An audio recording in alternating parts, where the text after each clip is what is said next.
Então, nós estamos trabalhando com o período histórico, filosófico da modernidade, né?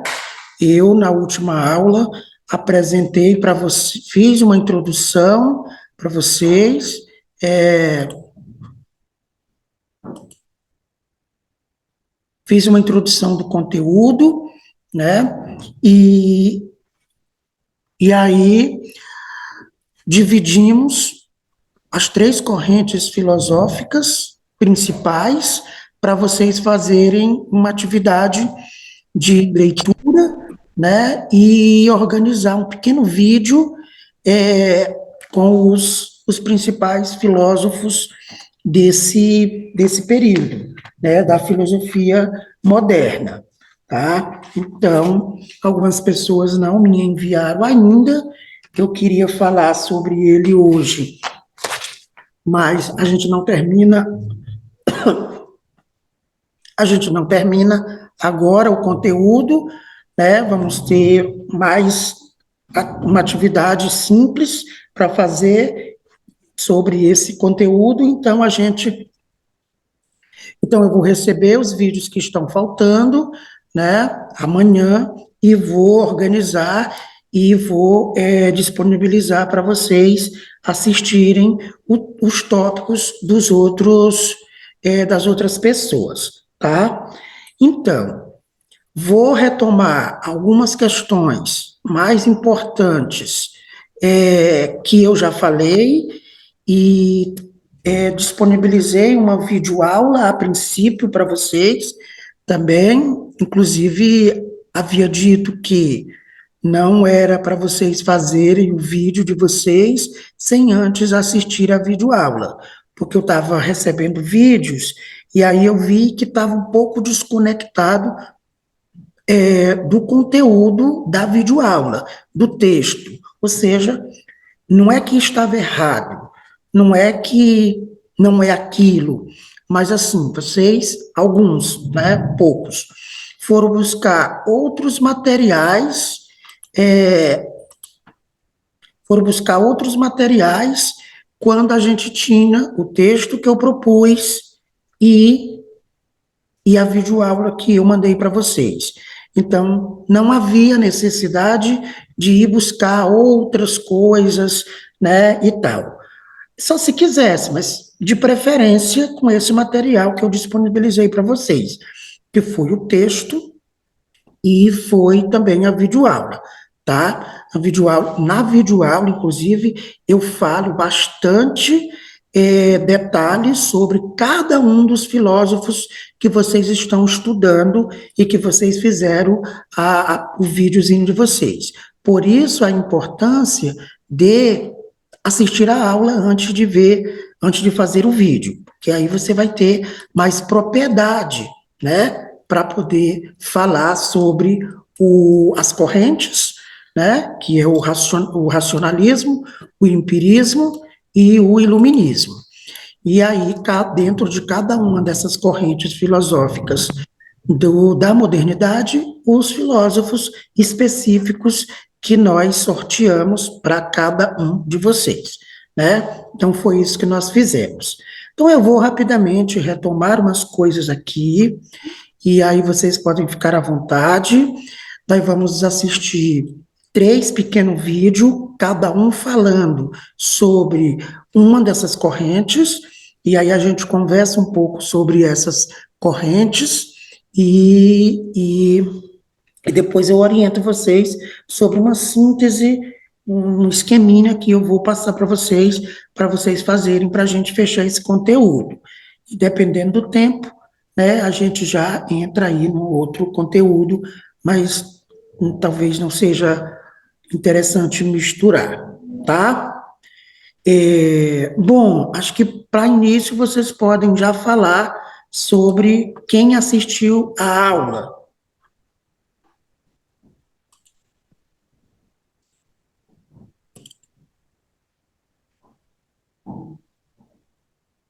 Eu assisti, querido professor. Tu assistiu e o que achou? Poxa, tá me escutando? Ops.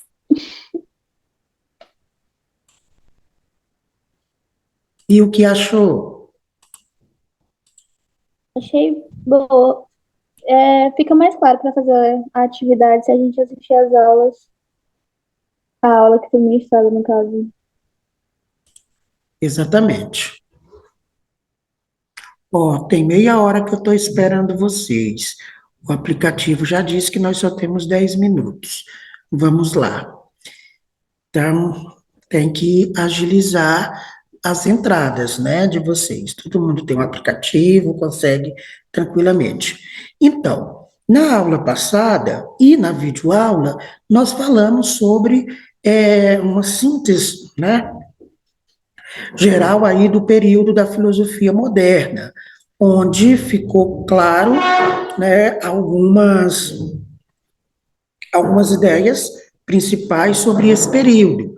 Os principais representantes, né, que são os filósofos que vocês estão estudando, eu, na princípio, não falei muito deles, porque a ideia era vocês pesquisarem e organizar, né? Então, a essência desse período histórico, né, que a gente já falou, se trata do desenvolvimento de uma mentalidade racionalista, ou seja, toda essa trajetória da filosofia chega nesse período, é, do período moderno, com um pensamento bastante racional, né? E aí a gente já viu também os princípios desse período histórico, dessa filosofia moderna, se contrapõe à autoridade da igreja, né, que a gente já viu também no período medieval, como foi que se deu o desenvolvimento do pensamento por dentro da filosofia, né, que passou pelo crivo da igreja e aquela história toda que nós já conversamos. Mas, enfim, nós estávamos falando sobre o surgimento, né, de uma nova forma de pensar, que é o que a gente vai chamar de filosofia moderna. E aí eu trouxe para vocês as principais ideias desse período, né, o que estava acontecendo no mundo que vai fazer com que houvesse uma nova forma de pensar, que é exatamente nesse período que nós estamos trabalhando. Então, as principais ideias aí do que a gente vai chamar de a nova ciência, porque a ciência vai se efetivar, né, como um conhecimento epistemológico, né, e aí por isso tem as correntes específicas. Então, já existia ciência antes desse período, mas era uma ciência mais especulativa, como a gente já falou. E essa nova ciência, né, a ciência moderna, como a gente vai chamar, é uma ciência baseada nos experimentos. Então, é uma nova concepção de mundo que vai surgir. E aí, a gente já falou, né, dessa distinção do feudalismo para o capitalismo, estava acontecendo essa transição, e, com isso, a formação dos estados nacionais. Houve a reforma e a contra-reforma, também já trabalhamos, e assim o desenvolvimento da ciência, a princípio a ciência natural. E aí temos também um outro fato histórico, que é a invenção da imprensa. E aí, nesse período, no início da modernidade, a gente tem o humanismo e o renascimento. São dois movimentos, não são correntes filosóficas, são movimentos, né? O humanismo vai fazer o quê? A valorização do ser humano, né? A ideia de antropocentrismo que foi sufocada pela igreja com a ideia de teocentrismo, Deus no centro e tal. E aqui reaparece essa ideia exatamente com o que a gente vai chamar de renascimento. Vai reaparecer, vai ressurgir o pensamento dos clássicos da filosofia, Sócrates, Platão e Aristóteles, sobretudo, né? Então, aí a gente tem esse processo. Aí a gente tem um plano, um quadro sintético aí com o que estava acontecendo no plano econômico, religioso e político. Está lá na aula. Só a Luiz que assistiu a aula, os demais não assistiram, Luiz mandou uma foto assistindo. E aí a gente vai ter a Revolução Científica. A Revolução Científica, né, que é exatamente esse progresso científico que vai se constituir como uma das maiores glórias da Idade Moderna, que andou aí lado a lado com a questão do método, sobretudo do René Descartes, o método cartesiano, que a gente chama. E aí tem esses filósofos aí que vão se ocupar de conhecer essa revolução científica, esse conhecimento que passa a nascer. E aí a gente tem um problema no conhecimento, né? Isso aqui eu já falei na aula também, a teoria do conhecimento, a epistemologia e a metodologia científica. Então, nessa disciplina, nessa parte, a gente se atém à teoria do conhecimento, que estuda a natureza do conhecimento de forma geral, né? E aí, eu tinha falado até aqui na aula passada, a gente tem aí o pensamento crítico e a teoria dos ídolos, colocada pelo Francis Bacon, mas eu vi que vocês trouxeram isso já nos vídeos de vocês, né? Então, Francis Bacon, que é considerado um dos fundadores do método indutivo, que é um dos métodos de investigação científica moderna, e ele é criador do lema saber é poder. E ele criticava o pensamento escolástico do período da filosofia medieval, né? Então, ele elaborou a teoria dos ídolos, as falsas noções e os preconceitos que bloqueiam a mente humana, provocava graves obstáculos à pesquisa científica. É aquilo que eu venho falando sempre para vocês, né, que para a gente conhecer as coisas, sobretudo o conhecimento científico, do qual a gente está tratando aqui, é preciso se despir dos preconceitos, das falsas noções que a gente foi construindo ao longo da história, ou seja, se despir dos preconceitos que foi fazendo parte da nossa construção histórica. Só assim é possível a gente avançar em busca do conhecimento. E aí ele vai falar dos ídolos, né? Os ídolos da tribo, que eu não vou explicar aqui, eu explico na videoaula, os ídolos da caverna e os ídolos do foro, e, por último, os ídolos do teatro. Então, aqui, né, o objetivo não é vocês conhecerem cada um, tal, a disciplina é apenas uma introdução da filosofia, mas na videoaula que eu disponibilizei para vocês, eu estou discorrendo sobre cada um deles, né? Então, Francis Bacon é um personagem extremamente importante nesse desenvolvimento da filosofia moderna. O outro é o Galileu Galilei, né, com um mundo sem encantamento expresso na linguagem matemática. Então, Galileu Galilei tem essa contribuição extremamente grande, aí pela imagem dá para vocês verem ele com a sua luneta, o seu telescópio, onde ele vai fazer as primeiras anotações, os primeiros experimentos científicos, tá? Então, Galileu Galilei tem essa importância também na construção de um conhecimento científico racionalista, né, no início do período moderno. Exatamente por isso que o racionalismo é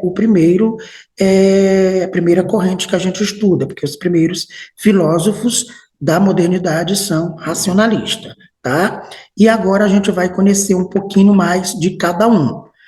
Retomando aqui algumas coisas que a gente estava falando, né? Eu estou falando de alguns filósofos mais importantes desse período, antes da gente entrar propriamente nas correntes, né? Por exemplo, eu falei ali do René Descartes, né? Não, do René Descartes não, do Francis Bacon e do Galileu Galilei, né? Que tiveram grande importância, Francis Bacon aqui, né? Com essas ideias que nós já falamos, e o Galileu Galilei também com Ideia aí que vai se contrapor exatamente à ideia da igreja sobre o, os- o- sobre o universo, né? Já conversamos sobre isso. Então, Galileu vai aí perceber que a Terra não é o centro do universo, como a igreja pensava, e sim o Sol, né? E que a Terra é mais um planeta e tal, que orbita sobre o espaço. Então, aí tem as experiências do Galileu Galilei, nesse sentido de contribuir com as primeiras experiências científicas, tá? Então, a gente chega, finalmente, nas três correntes filosóficas da filosofia moderna: o racionalismo, o empirismo e o iluminismo, né? Então, antes de falar um pouquinho mais de cada um deles, nós temos um outro filósofo que é, assim, o marco divisor, né? É o marco desse período filosófico, que é o René Descartes. Então, Descartes, né, vai ter essa contribuição grandiosa para o desenvolvimento da primeira corrente filosófica da modernidade, que é o racionalismo. Então, a gente já viu o humanismo, que foi um movimento que traz para o centro do debate, da formação do pensamento, a ideia do ser humano. O Renascimento, que vai trazer as ideias dos principais filósofos da Grécia Antiga, né, os clássicos, mas são movimentos que vão fazer com que o racionalismo, o pensamento sistematizado se evolua da forma que chegou. Então, é o alto nível aí de pensamento racional. E aí a gente vai ter a primeira corrente filosófica desse período da modernidade, que é o racionalismo, onde vai, né, caber dentro dessa corrente as principais ideias ou as primeiras ideias de ciência moderna. E o René Descartes vai ter essa grande contribuição, porque ele vai desenvolver a ideia de método, né? Então, essas ideias a gente vai estar conversando um pouquinho aqui, tá? Então, deixa eu afastar para cá. Aqui. Então, o racionalismo, né, significa razão ou entendimento, e nessa corrente de pensamento considera-se a razão como a fonte de todos os conhecimentos. Nesse sentido, o racionalismo é uma corrente filosófica que preza pelo conhecimento advindo da razão, da racionalidade humana. Os racionalistas acreditavam na existência de um mundo intrinsecamente verdadeiro e capaz de ser intuído pela inteligência humana, ou seja, compreendido a partir da inteligência humana, a partir da racionalidade. Por isso se chama racionalismo, né? E aí a gente vai ter esse grande expoente dessa primeira corrente, que é o René Descartes, né? Então, o René Descartes é um importante pensador moderno que chega a ser considerado o iniciador da filosofia moderna ou da ciência moderna, né? É, porque exatamente de acordo com esse pensador que vai dizer isso, o homem está em condição de conquistar por si mesmo, pelas próprias forças e por um bom uso de razão, o que é verdadeiro, ao recorrer à dúvida metódica e ao manter a distância, ao manter essa distância do seu objeto de pesquisa, né? Então, o René Descartes, ele vai fundar o racionalismo moderno, porque para Descartes e os outros pensadores dessa corrente, o conhecimento provém da razão, ou seja, pela razão, o ser humano é capaz de compreender o que está ao seu entorno, né? Então, o René Descartes vai ter aí um projeto filosófico, um método, ele vai construir um método, a gente vai chamar de o projeto filosófico cartesiano, por causa de René Descartes. Então, a gente diz também que esse projeto do Descartes é a razão, é o guia fundamental do homem, ele vai dizer, né? Então, aí, quem assistiu a videoaula sabe do que nós estamos falando. Mas a finalidade do método cartesiano, que é, vamos dizer assim, os primeiros experimentos, as primeiras formas metodológicas de produzir ciência. Qual é a finalidade do método?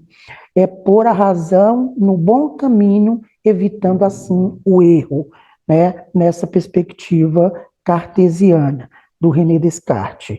Então, etimologicamente, a palavra método tem a origem aí do grego método, que tem essa composição, que normalmente é utilizada para referir-se a um certo caminho que permite chegar a um fim. Bom, eu só estou retomando aqui algumas ideias que trabalho na aula que vocês viram, mas imagino também que vocês vão trazer isso no vídeo. Então, é só para enfatizar a importância desse filósofo como um dos fundadores da corrente filosófica, o racionalismo, certo? Então, a gente tem aqui o método cartesiano, que eu explico na aula, então vocês podem voltar na aula e tentar compreender um pouquinho mais esse método, né? E aí tem aqui a frase histórica do René Descartes, dependendo da pronúncia, pode dizer Descartes. Então, o cogito é o fundamento da filosofia cartesiana. O que é cogito? Penso. Então, a frase histórica dele é cogito ergo sum, no grego lá, né? Quer dizer, penso, logo existo. Cogito ergo sum, né? Então, o Descartes, ele enxerga na dúvida metódica um momento preliminar do conhecimento. Essa ideia de que duvido, crio uma hipótese, né? Algo que vai me motivar a partir dali para ir buscar esse conhecimento, né? Então, essas ideias do René Descartes contribuem de forma grandiosa para a explosão e a aceleração desse processo de desenvolvimento do conhecimento científico na modernidade, tá? Então, dentro do racionalismo, o Descartes é um é, grande expoente a ser compreendido. Ele tem um livro, eu não estou com ele aqui, né? Eu estou fora de casa para mostrar para vocês, que se chama As Meditações Metafísicas. Nesse livro, de 1641, ele faz os argumentos, ele vai dizer que os argumentos são aplicados em grau de intensidade cética crescente, da forma como veremos a seguir. Então, ele faz esse esqueminha. Ele diz que é preciso duvidar de tudo. A dúvida é o princípio do conhecimento. No conhecimento científico, utilizando o método cartesiano, é preciso duvidar. Então, aí tem pequenos passos para a gente entender rapidamente. Argumento contra a ilusão dos sentidos. O sentido muitas vezes nos engana, então ele era racionalista, logo ele vai defender que o conhecimento científico parte da razão e não das experiências, né, das experiências sensoriais, e depois ele vai dizer que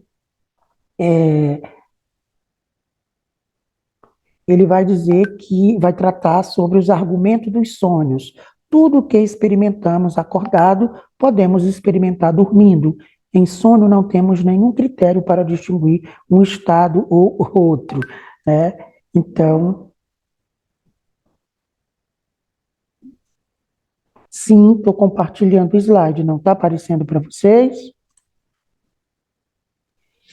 Para mim só tá aparecendo seus arquivos para mim. Eu acho que eu vou sair aqui e entrar de novo. Não, não, só tá aparecendo a pasta com os documentos. Bicho, não, pois deixa eu Vou dar novamente. E eu aqui todo, e vocês não falam, povo.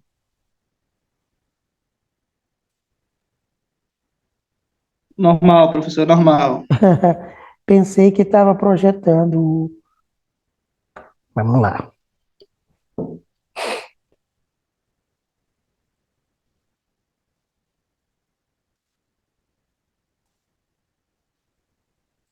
Tá aberto aqui. Agora aqui.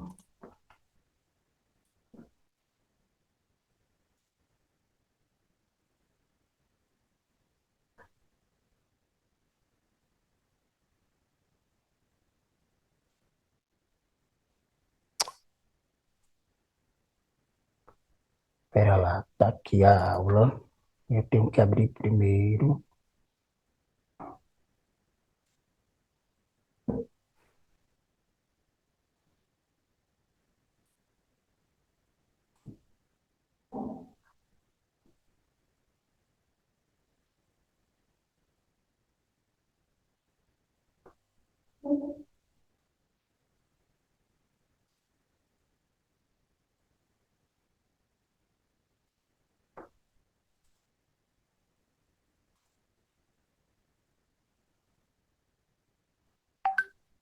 Agora sim?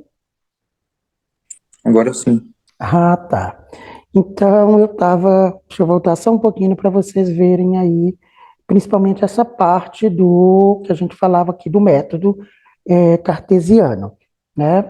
Aqui, mas esse material também, ele já está na plataforma, no Drive, e é também um material que eu abordo na videoaula, tá? O método cartesiano, aqui a gente falava, né? O método cartesiano, as regras do método, eu explico tudo isso, e eu estava aqui falando do cogito ergo sum do René Descartes. E aí chegamos nessa parte dos 3 tópicos aqui do desenvolvimento do pensamento do René Descartes, dizendo que o conhecimento provém da razão e não das experiências. Tá? Então, ele vai dizer que o sentido pode nos enganar, por isso o pensamento verdadeiro para ele provém da razão.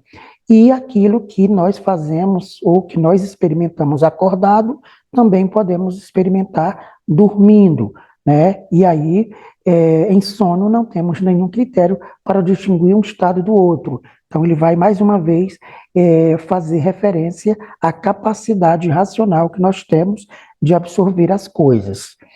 E, por último, o argumento do gênio maligno, que ele vai dizer que poderia acontecer que algum espírito maligno, algum demônio, nos confundisse, fazendo-nos, por exemplo, acreditar que 2 mais 3 é igual a 6 e não 5.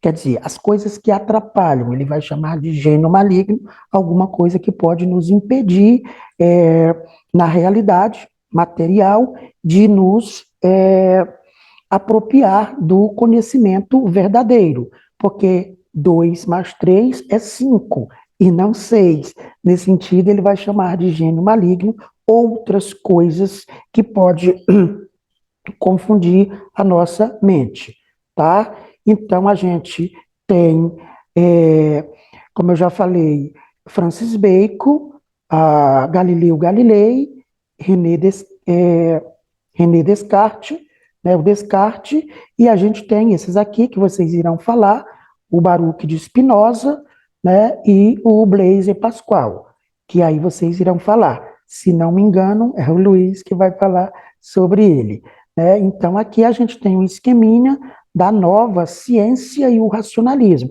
Então, a nova ciência, por que eu estou falando mais do racionalismo? Porque é exatamente dentro dessa corrente filosófica que vai surgir, né, o que a gente vai conhecer como ciência moderna. Então, a gente tem ciência moderna e o racionalismo, que busca um novo centro para o homem e para o mundo, né, que busca um novo método para alcançar o conhecimento e também busca representar, né, o real, né, representar ou apresentar o real, o conhecimento considerado nessa perspectiva como verdadeiro. tá? E aí, dentro dessa nova ciência e racionalismo, teve como principais expoentes René Descartes, que eu já falei para vocês. Por que René Descartes? Porque ele defendeu a existência de um Deus onipotente por meio da dúvida metódica, né? Então, para ele, tudo passa por uma dúvida, e aí você constrói um método para ir buscar essas respostas. E temos o Baruch de Spinoza, que defende a existência de um Deus imanente, por meio da demonstração geográfica. Que aí vocês devem falar mais sobre isso nos vídeos de vocês. E também essa ciência, e essa nova ciência e racionalismo, teve como aqui está apagadinho, mas teve como um filósofo crítico exatamente Blaise Pascal.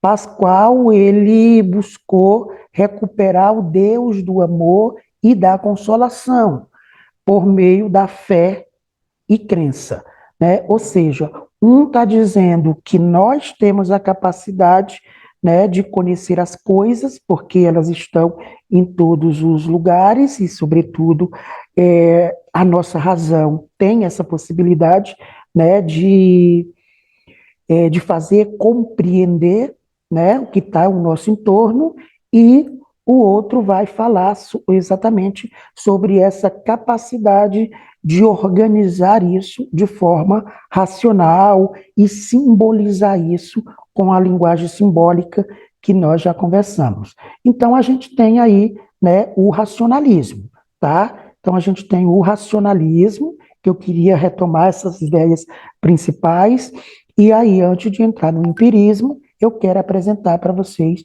um pequeno vídeo sobre o racionalismo, tá? Vou colocar aqui, igual nós fizemos ontem, e aí a gente vai assistindo dessa forma. Deixa eu ver aqui. Exato. Deixa eu ver aqui. Racionalismo.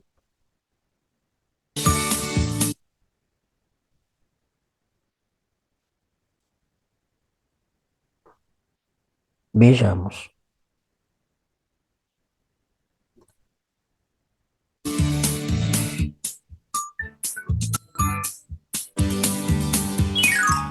Em vídeos anteriores, estudamos o empirismo e vários filósofos que representaram esse pensamento, como Francis Bacon. Estão ouvindo? Tá tranquilo? Sim.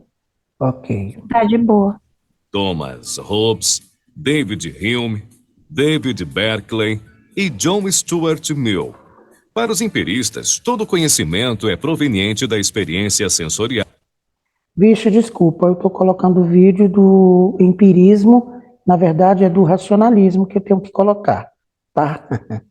Aqui é racionalismo, desculpa. Racionalismo. Vixe, será que eu confundi?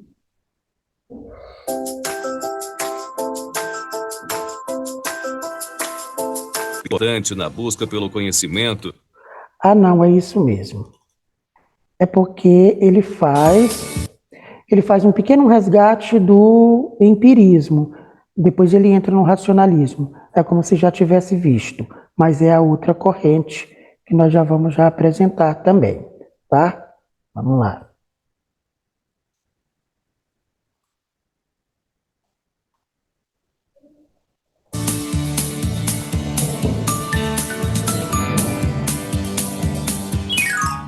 Em vídeos anteriores, estudamos o empirismo e vários filósofos que representaram esse pensamento, como Francis Bacon, Thomas Hobbes, David Hume, David Berkeley e John Stuart Mill.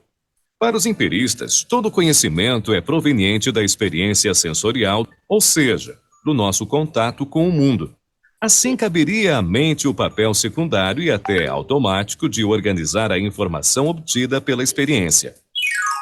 Nesse vídeo, conheceremos de forma resumida o que defende o racionalismo, uma corrente filosófica antagônica. Tá, ele fez uma comparação ali, resgatou o empirismo, que a gente ainda não viu o vídeo, mas vamos ver, né? Agora sim ele entra no racionalismo. Ao empirismo. Para os filósofos racionalistas, algumas ideias são inatas, quer dizer, nós já nasceríamos com elas. Além disso, o papel da mente na percepção e na organização da informação obtida pelos sentidos seria muito mais ativo do que aceitam os empiristas. Por fim, os racionalistas sustentam que muitos estados mentais e processos psicológicos são inconscientes.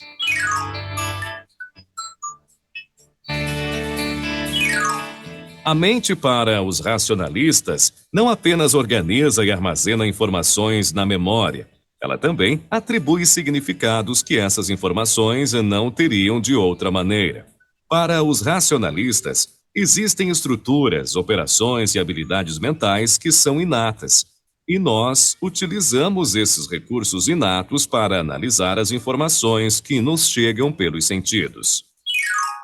Além disso, os racionalistas entendem que existem conhecimentos sobre o mundo que não podem resultar apenas da organização automática das nossas experiências.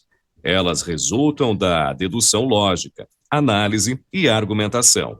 Ou seja, a informação oferecida pelos sentidos precisa ser digerida por um sistema racional para que certos tipos de conhecimentos possam ser descobertos.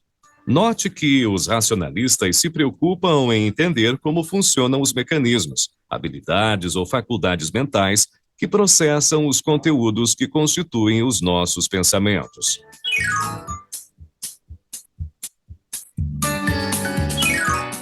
A moralidade humana, para os empiristas, é resultado da experiência, da memória, do associacionismo e do hedonismo, que, em poucas palavras, seria a busca instintiva de obter prazer e se evitar a dor.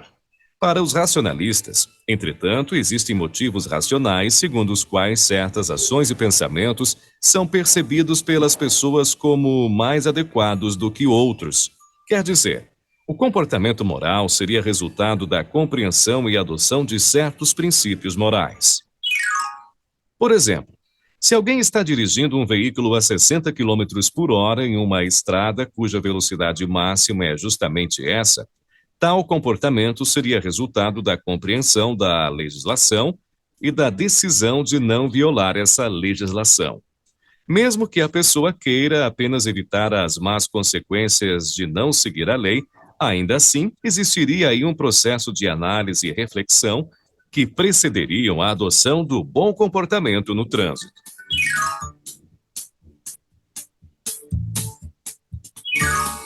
Lembra que já estudamos os métodos indutivo e dedutivo?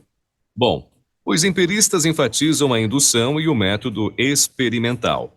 Os racionalistas, por sua vez, enfatizam a dedução e as ciências exatas como a matemática e a geometria.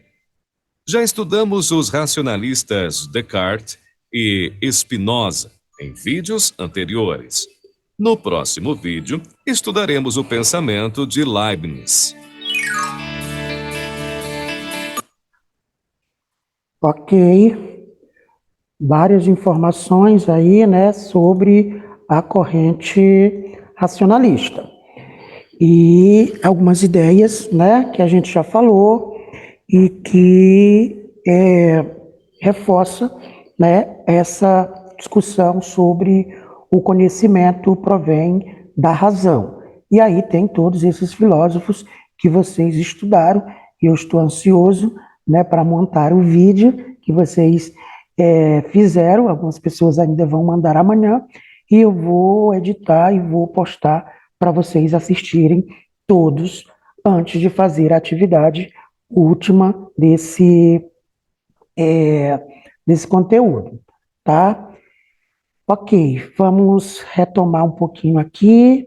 Querem dizer algo? Tá tudo certo?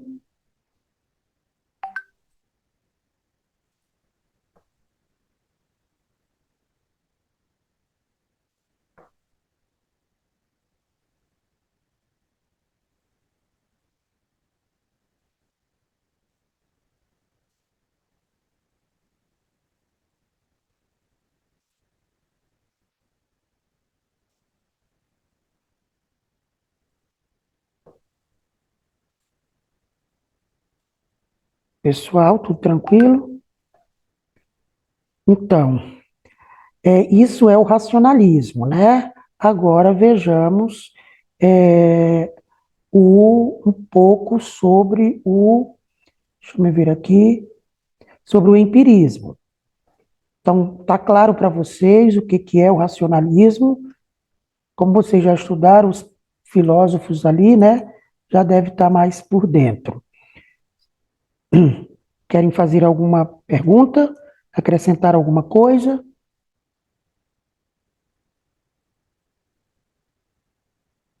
Certo. Então, vamos para o empirismo. Em relação ao empirismo, bom, aqui a gente não demora muito, porque eu queria mais fazer aquela retomada ali para ver a importância da ciência, né? Agora, a gente tem no empirismo, o empirismo é uma corrente filosófica que conta com a contribuição desses filósofos. É, Thomas Hobbes, John Locke, George Bacon, David Hume, são esses os principais expoentes do empirismo.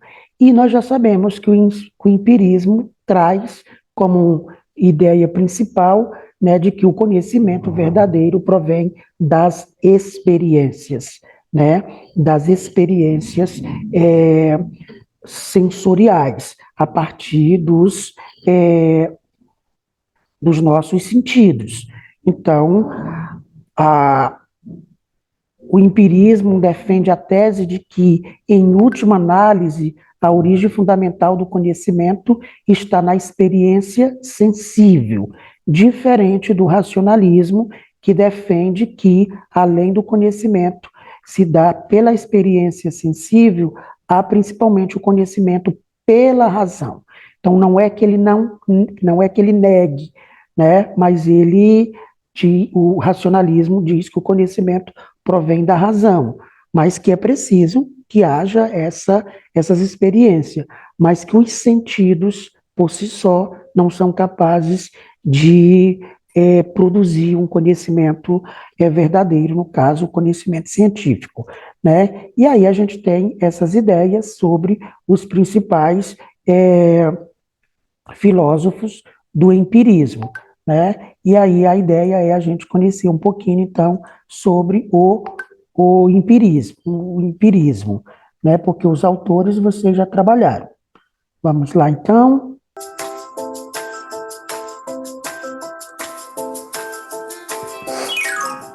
O empirismo é a filosofia que destaca a importância da experiência na busca pelo conhecimento. Ou seja, para o empirismo, o conhecimento resulta da experiência. Mas a que tipo de experiência estamos nos referindo? Afinal, existem muitos tipos de experiências.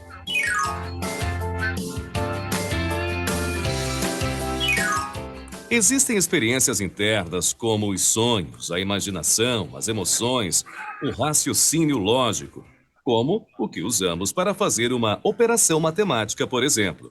Contudo, no âmbito do empirismo, há uma concordância em excluir essas experiências internas do conceito de experiência, aceitando apenas a experiência sensorial, ou seja, a experiência obtida através dos sentidos. O termo empirismo é derivado do grego empiria, que significa basicamente uma forma de saber que é resultado da experiência sensível e dos dados acumulados como base nessa experiência, permitindo o uso prático desse conhecimento. O lema do empirismo, inspirado na filosofia de Aristóteles, é: nada existe no intelecto que não tenha passado antes pelos sentidos. Quer dizer, todo conhecimento é proveniente de uma base empírica, de percepções e impressões captadas pelos sentidos a respeito do mundo. Não existe um conhecimento que prescinda dessa experiência. Então, todo filósofo que considera a experiência sensorial importante na busca pelo conhecimento é um empirista? Não necessariamente. Descartes, que estudamos há pouco tempo, considera que algumas ideias são inatas, ou seja, já nascemos com elas, mas também considera que outras ideias resultam da experiência, são obtidas pelos sentidos. Isso é suficiente para considerarmos que Descartes é um empirista? Não. Reconhecer a importância da experiência sensorial não faz dele um empirista.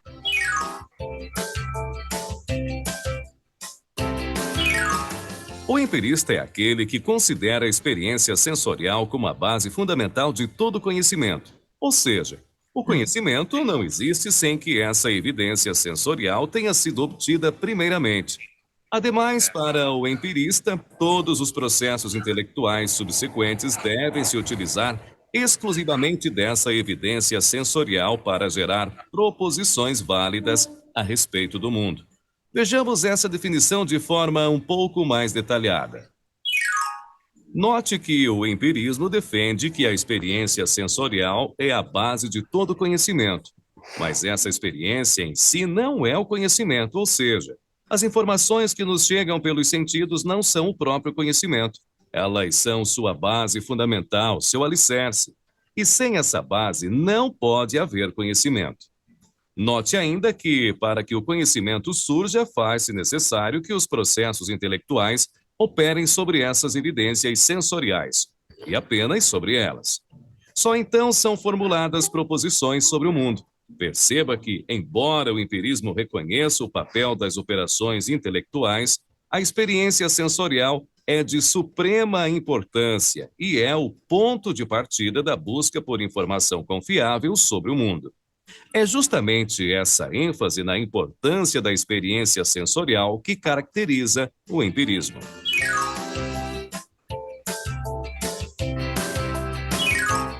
O empirismo desenvolveu-se principalmente na Inglaterra, marcadamente durante os séculos 17 e 18, valorizando a experiência humana, a realidade concreta, a atividade do indivíduo e contrapondo-se à metafísica especulativa e aos grandes sistemas teóricos.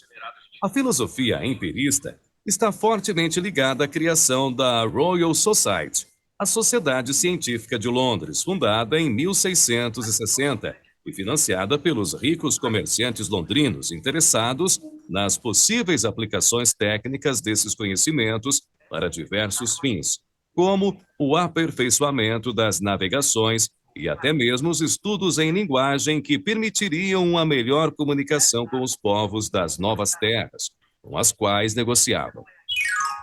No próximo vídeo, conheceremos a filosofia de Thomas Hobbes, um dos principais empiristas britânicos.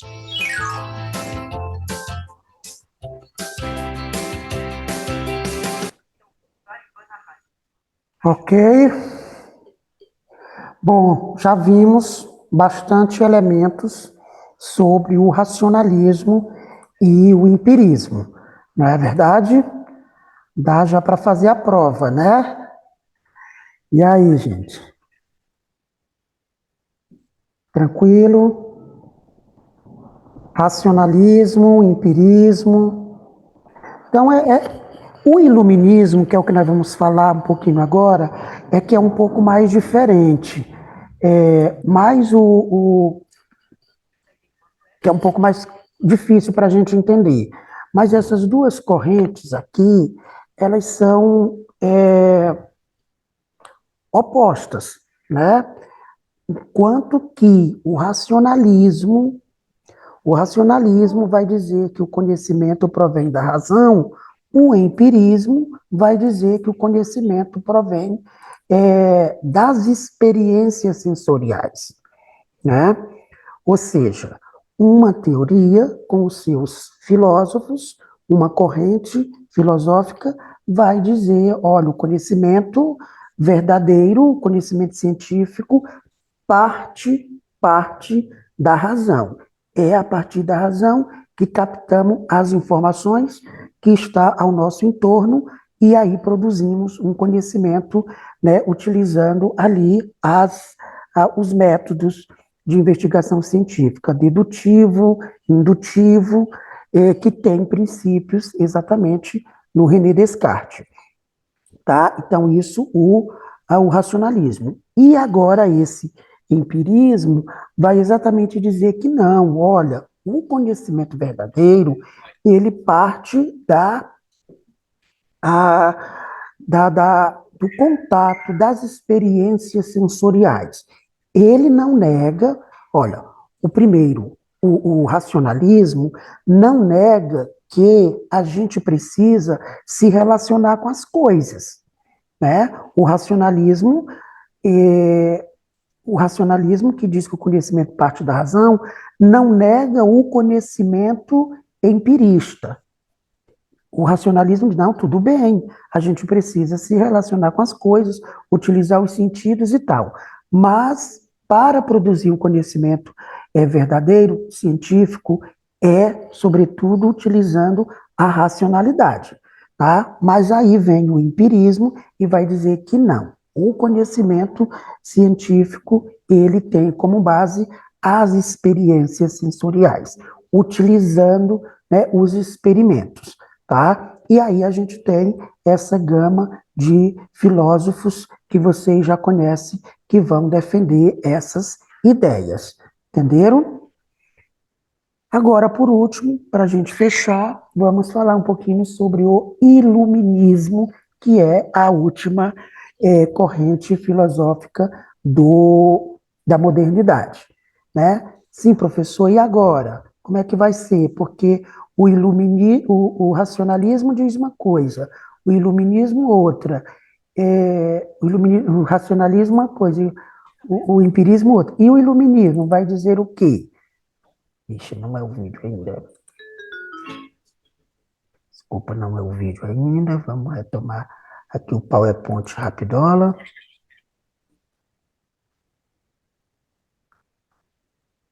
Vamos lá, pera lá.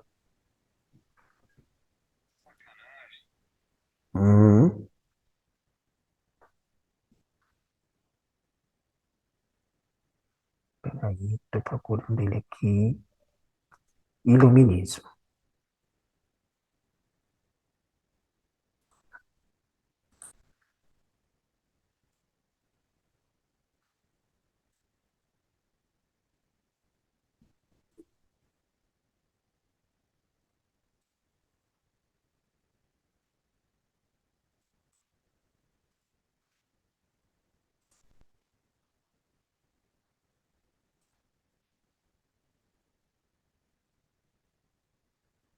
Vamos lá. Então, aparece para vocês aí rapidinho, só para retomar o conceito de iluminismo. Bom, o iluminismo, né, é um processo também de apropriação do conhecimento e é quando a gente consegue, sobretudo em Kant, Immanuel Kant, que vai dizer que o conhecimento científico, para ser considerado, né, esse conhecimento científico moderno, ele vai precisar tanto da razão como da experiência. Tanto vai ser racionalista como vai ser empirista. Então, o que a gente tem aqui? A expansão do capitalismo no século XVII, XVIII, ela foi acompanhada exatamente com o desenvolvimento da burguesia e com esse pensamento racionalista, né, com essa ideia do conhecimento científico que vem se construindo. Aí, na utilização desse conhecimento científico para fins de construção de matérias, de coisas concretas, a gente tem aí a construção da primeira máquina, né, a máquina a vapor, inclusive, e com o desenvolvimento disso nós vamos ter a questão da revolução industrial, que vai ser aí um pontapé inicial para o progresso, né, para o desenvolvimento de uma sociedade mais rica, de uma sociedade burguesa, do sistema capitalista que vai surgir a partir exatamente da Revolução Industrial. Tá? Então, essa ideia do iluminismo é uma corrente filosófica que vai contar com a colaboração de vários filósofos, desde racionalistas como empiristas. Então, a gente tem aqui alguns principais, por exemplo, Voltaire, né? Diderot, D'Alembert, o próprio Adam Smith, com a ideia de liberalismo, e, por último, Immanuel Kant, que é quem vai sintetizar essas ideias já colocadas pelas duas correntes filosóficas e vai tratar, né, desse conhecimento científico de forma mais racional, inclusive alertando para o perigo de uma racionalidade pura, né? Então, é um pouco essa a ideia. Mas aí vocês devem trazer isso nos vídeos de vocês. Bom, desse modo disseminou-se a crença de que a razão, a ciência e a tecnologia tinham condições de impulsionar o trem da história numa marcha contínua em direção à verdade e ao progresso humano. Por que isso, professor? Porque utilizou-se bastante do conhecimento científico para construir coisas, e aí tem, como eu já falei, o processo de industrialização da Europa, né, a partir do surgimento do conhecimento científico, tá? Utilizam-se esse conhecimento para construir coisas que facilitam a vida das pessoas, né? Pouco essa ideia. Paralelamente, desenvolveu-se nesse processo, um pensamento que culminou com um movimento cultural do século XVIII, denominado Iluminismo.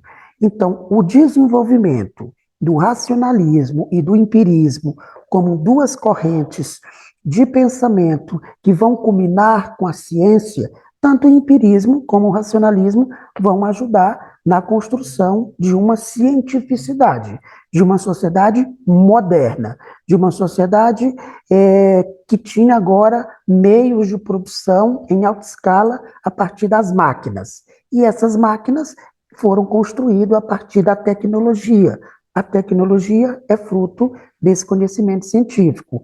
Então, tem-se aí, na junção dessas duas correntes, um movimento, né, uma corrente que vai ser chamada de iluminismo, ou também período de ilustração, ou pode chamar também de filosofia das luzes. Então, tem essas nomenclaturas aí que se pode utilizar. Aí a gente vai ter, né, a utilização da burguesia, dos senhores agora, antigamente feudais, agora são os industriais. Os industriais formam os ricos, a sociedade burguesa desse período de desenvolvimento ou de revolução industrial e passa a utilizar a ciência para fins de produção de recursos, de produção de capital, né? Sobretudo a partir das máquinas cada vez mais potente sendo utilizada nas fábricas. Então a gente tem aí a burguesia e o iluminismo. E aí a gente tem a filosofia nas ruas e nos salões. Na videoaula eu falo sobre isso. Então, a gente tem os filósofos ali mais teorizando sobre esse processo da produção do conhecimento científico, mas também a gente vai ter um grupo que está utilizando esse conhecimento científico para benefício próprio, né? Então, o iluminismo, esse movimento ou corrente filosófica iluminista, vai dar bastante ênfase para a capacidade racional do homem, a partir do uso da razão, né? Então, conhecer a realidade e intervir nela, no sentido de organizá-la racionalmente. Também me perdi aqui. Racionalmente, de modo a assegurar uma vida melhor para as pessoas. Ou seja, quando a ciência se desenvolve bastante a partir do racionalismo e do empirismo, e que chega nessa maioridade da razão, como vai dizer o Immanuel Kant, quer dizer, a ciência atinge, o conhecimento científico atinge o seu pico maior, aí, que é exatamente a criação de mecanismos tecnológicos para melhorar a vida das pessoas. E aí começa a utilizar esse conhecimento para construir coisas para melhorar a vida das pessoas. De fato, melhorou muito, né? Mas aí a gente vai ver no período contemporâneo o que vai acontecer. Mas aqui a gente está falando do século das luzes, né? Do iluminismo, ou o período de ilustração, que é quando a ciência se torna grandiosa, né, nessa forma de pensar que a gente vai chamar de iluminismo. E aí, como eu já falei, tem alguns pensadores, por exemplo, Montesquieu, né, e tem que vai dizer várias coisas sobre esse período, e cada uma com uma pegada. Na videoaula eu falo sobre isso. O Voltaire, como pode chamar, e aí também tem esses outros, o Diderot, d'Alembert, com essa ideia do enciclopedismo, né, que vai organizar o conhecimento a partir das enciclopédias que a gente conhece hoje. E aí a gente tem, por último não, tem ainda aqui o Rousseau, né, não sei se vocês trabalharam com Rousseau. Então, Jean-Jacques Rousseau tem essa importância também aí, quando ele vai fazer algumas críticas sobre esse Estado burguês que se consolida, sobretudo na Europa.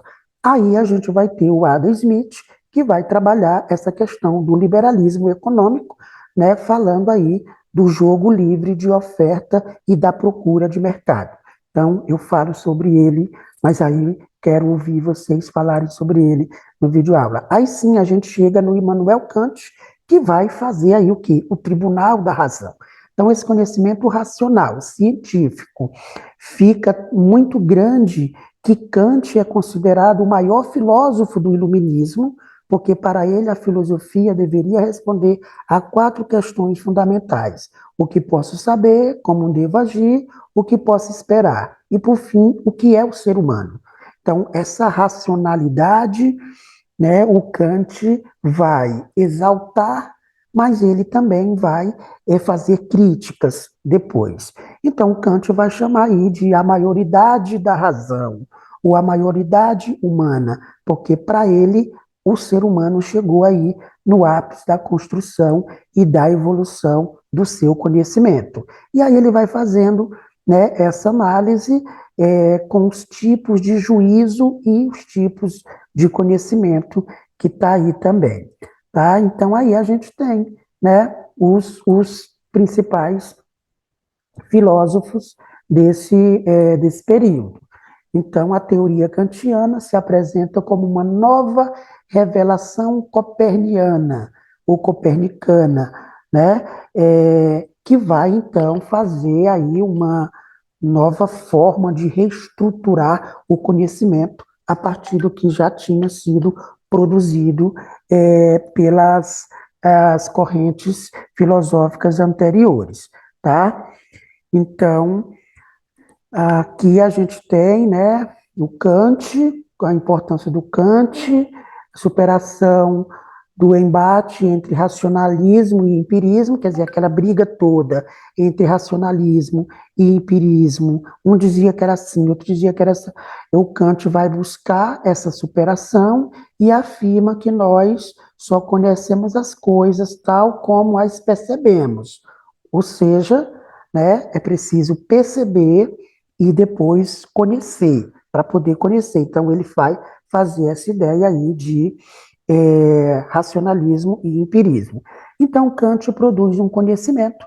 Para o Kant, o conhecimento, né, tem como forma básica o conhecimento empírico, né, a posteriori, e o conhecimento que conduz a um conhecimento puro a priori. E o que é o conhecimento empírico? O que conduz a juízo sintético. E esse conhecimento puro é o que conduz a juízos analíticos. Ou seja, o que ele está querendo dizer com isso? Que a gente precisa dos 2 tipos de conhecimento. Um a priori, um a posteriori. Quer dizer, eles vão se complementando. Essa é a ideia mais geral do Kant. Tá? Então, essa é a ideia do iluminismo, tá? Então, para fechar, acho que a gente vê o vídeo do iluminismo e aí a gente encaminha a atividade para vocês. Do Parabólica. Hoje eu vou ensinar para vocês o que foi o iluminismo. Simples. Trata-se de filósofos do século XVIII que acreditavam muito mais na razão e na busca por conhecimento. Afinal, luz é igual a conhecimento. Por isso que em filmes de animação ou histórias em quadrinhos, a ideia é representada por uma lâmpada. Grande parte dos iluministas vinham da burguesia europeia. Por isso, tratamos também como um movimento político. E por causa disso, faziam oposição às monarquias absolutistas europeias. Afinal, os reis não tinham razão para governarem. O iluminismo influenciou movimentos no mundo todo, como a Revolução Francesa, a independência dos Estados Unidos e até mesmo a Inconfidência Mineira. Agora, vamos ver os principais filósofos iluministas?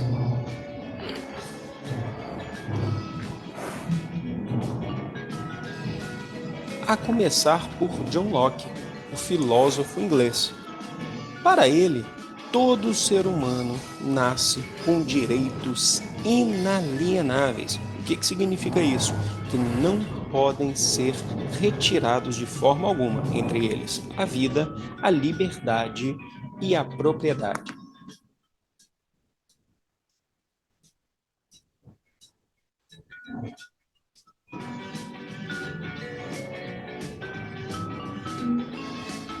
Influenciado pelas ideias de Locke, nós temos o filósofo Voltaire, que foi um grande crítico dos dogmas da Igreja Católica e defensor da liberdade de expressão.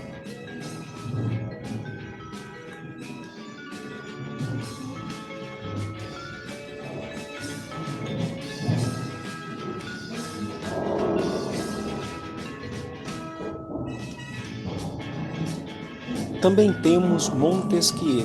O que Montesquieu dizia para a gente? Ele acreditava que o poder deveria ser fragmentado em executivo, judiciário e legislativo, sendo o último de extrema importância, pois as leis deveriam representar a sociedade.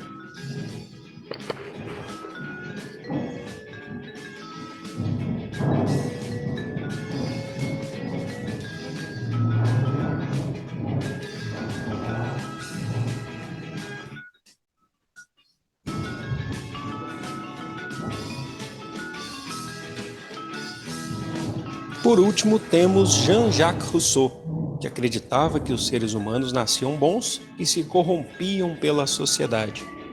Rousseau também criticava as desigualdades sociais causadas pela propriedade privada e também era um grande defensor da democracia direta, onde o povo participaria diretamente das decisões políticas. Vamos ver agora as influências que o iluminismo nos trouxe para os dias atuais. A enciclopédia foi uma invenção iluminista de Denis Diderot. Por isso, quando você consulta a sua versão virtual para fazer trabalhos escolares, está vivenciando um fruto dessa influência. Os museus também são uma invenção iluminista, e o primeiro foi criado por Napoleão Bonaparte no Palácio do Louvre, em Paris. Agora, voltando para o Brasil, boa parte das nossas leis são inspiradas pelo iluminismo. Eu indico a vocês a leitura do artigo 5º da Constituição Federal, que trata dos direitos e deveres individuais e coletivos. E aí, gostou? Então, se gostou, curte, compartilha e também não deixe de se inscrever no canal se ainda não for inscrito. Eu vou ficando por aqui, grande abraço, fui! Ok. Então, aí, né, mais informações sobre o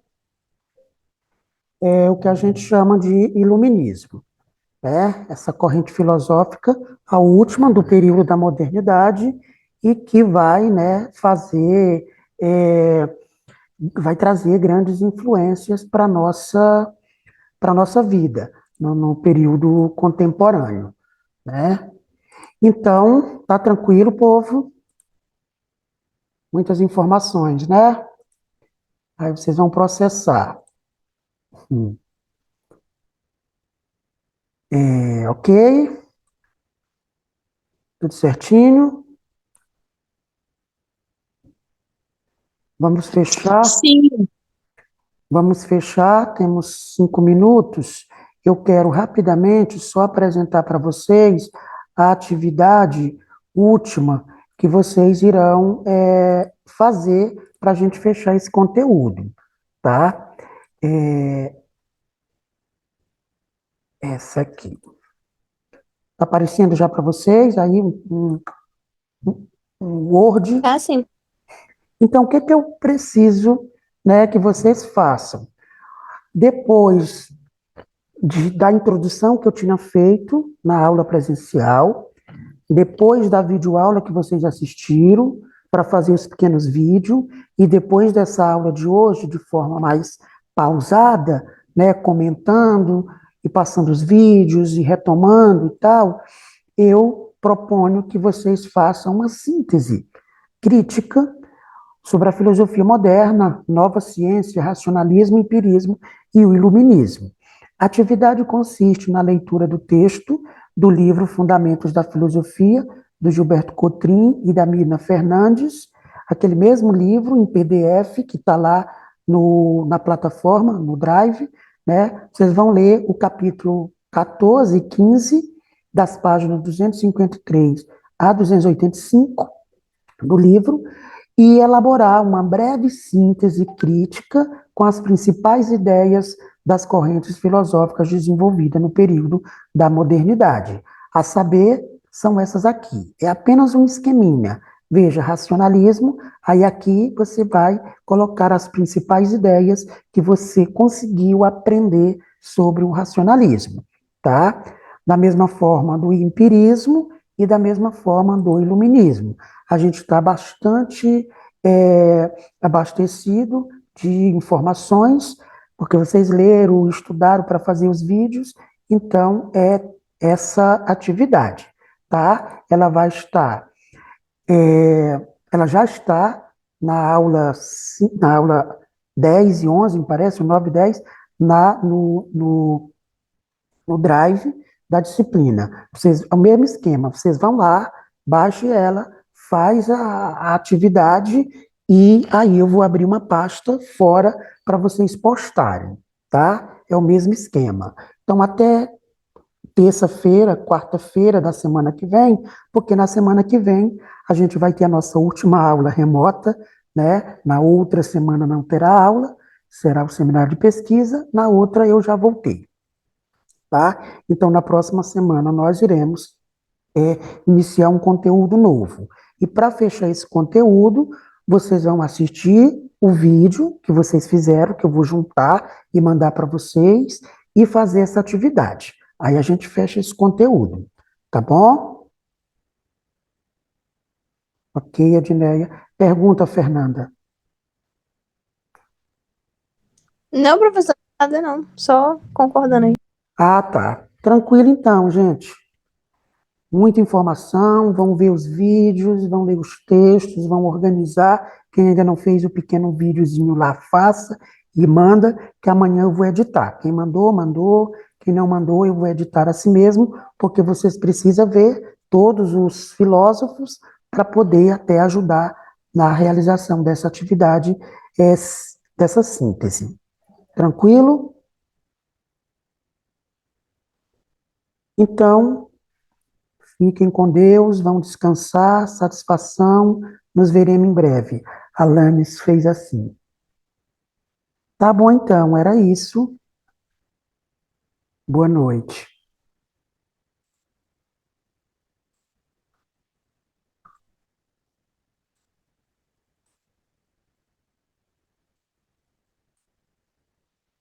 Podem ficar à vontade. Ok, Bianca, boa noite. Boa noite, Giovana. Gravei a aula para quem quiser assistir com calma, tá? É sobre isso.